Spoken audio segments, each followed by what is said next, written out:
So this video is going to be broken down into 3 pieces. What happened in the LastPass breach? What impact does it have to you as a LastPass user? And finally, how can you make sure this doesn't happen to you? Now, 1Password did reach out to me and ask me if I could make a video about the LastPass breach, and so did 2 other password managers, all of them wanting to, of course, get their name out as like the one password manager to migrate to from LastPass. So yes, this video is sponsored by 1Password. Yes, there will be some discounted links down below this video to sign up, but in my opinion, it's not that you should be moving to 1Password or any specific password manager. It's that you make the right, well-informed decision that works for you. And if you're not using a password manager already, then do stick around because you really should be using one. Now, what happened in the LastPass breach? So let's tackle that question first in a non-technical way so that it's easy to understand. Now, on September the 22nd, 2022, someone broke into the backup system for LastPass and stole copies of their data. Now, this stolen data includes unencrypted data, which means they can kind of clearly read things, including the LastPass username for your account, the associated email addresses, LastPass account names and URLs, along with encrypted information, which means it's difficult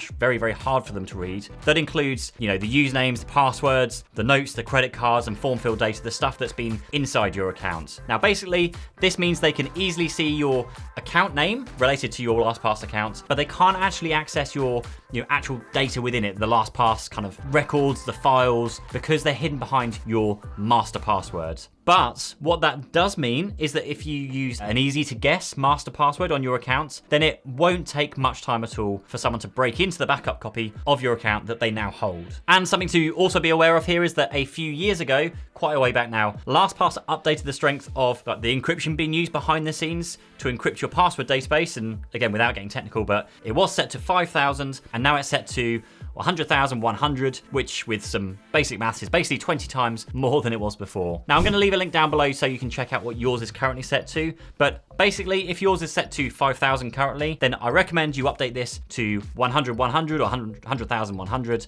immediately. Not that this will actually help with the current issue at hand, because the attacker already has a copy of your database from September 22nd last year, so your change now won't affect the copy that they've stolen. And you might be sat here, much like I was, thinking, that's cool. I used LastPass like years ago, but it doesn't affect me now. Well, unless you closed your account down and that you actually, trusted LastPass to remove your account properly, then yes, unfortunately, it does affect you. It affects me. After my paid for account expired, it then just reverted to a free account. So still with all my usernames, all my passwords, credit card information, though some, if not most of those credit cards will have expired by now, which is a bit of a saving grace. But still, many logins that I still wouldn't want other people to have access to are still accessible within my LastPass database. Now, this all sounds pretty bad because this is basically, it is the worst case scenario for basically a comment I see come through almost daily on my other password manager YouTube videos. Those of you who are saying that it's a bad idea to store everything in one place because if that one place gets compromised, then you're done for. And unfortunately, LastPass has brought that point right home to roost. So what impact does it have on you as a LastPass user? Okay, so if you were a LastPass user or if you are a LastPass user, then it affects you across both business accounts and personal LastPass accounts. Now, LastPass' own advice is that if you followed their best practice with setting a secure password for your kind of master password, then it is near impossible for them to get into your password database. And whilst that might be true, if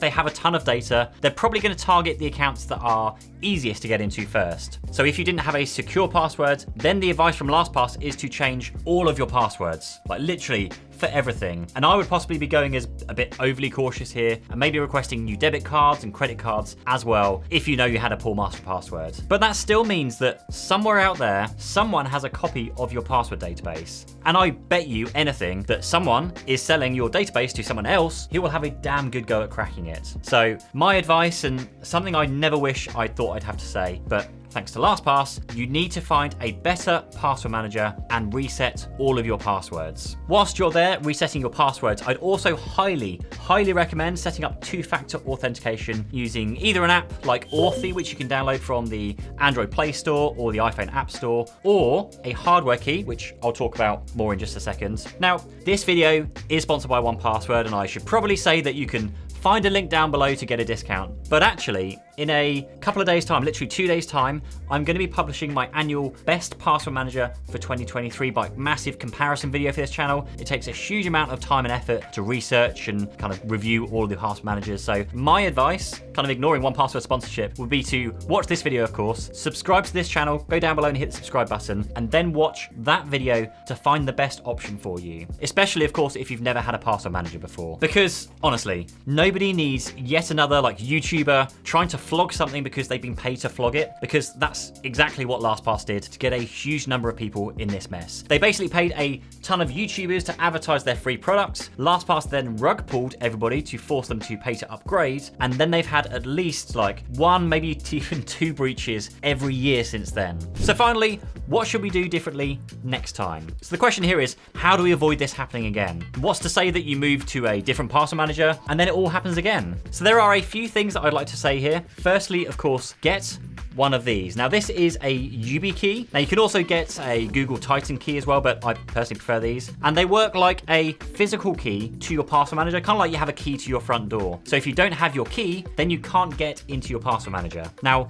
any good password manager will support the use of one of these. Now that means to get into your password manager, you need a username, a complex, make sure you're doing a complex master password, and you would physically need to hold this key and physically be there to plug it into your computer and touch the sensor before you can actually log in. Now that is so much better than just a username and password, which many password managers let you get away with. Now some password managers also offer the option of an additional decryption key to kind of decrypt your password manager. Synology is one that will let you manually create a decryption key, but that is a bit open to you setting another, again, easy to guess password if you so wished. But to their credit, and one thing I will say about 1Password here is they have this thing called their unique secret key. Now when you sign up with 1Password, the computer you are using automatically generates this kind of secret decryption key. Now this is something that 1Password have zero knowledge about because it's created by your own computer locally. It never gets sent, transmitted, or stored by 1Password. Now whenever you sign into a new device, you need that key. So with 1Password as an example, you take that from a username, a password to log into your database, to with this new secret key, to a username, a password, the secret key, which is only known by you, and if you've taken my advice, a YubiKey physically inserted into your computer and the sensor attached. And actually the more newer versions of this have an actual fingerprint sensor on there too. Now 1Password say that it's uncrackable, and having used them for, I dread to think how long now, even whilst using a dodgy copy of 1Password way back in the day, I'd actually be inclined to believe that it is uncrackable. So I hope that helps those of you going through the nightmare of LastPass, unfortunately. Apologies that that's happened to you. Subscribe to the channel and look out for 2 days time when I post my password manager comparison to help you find the best fit for your needs. Or in the meantime, grab 1Password using the link down below, and I'll see you in the next one.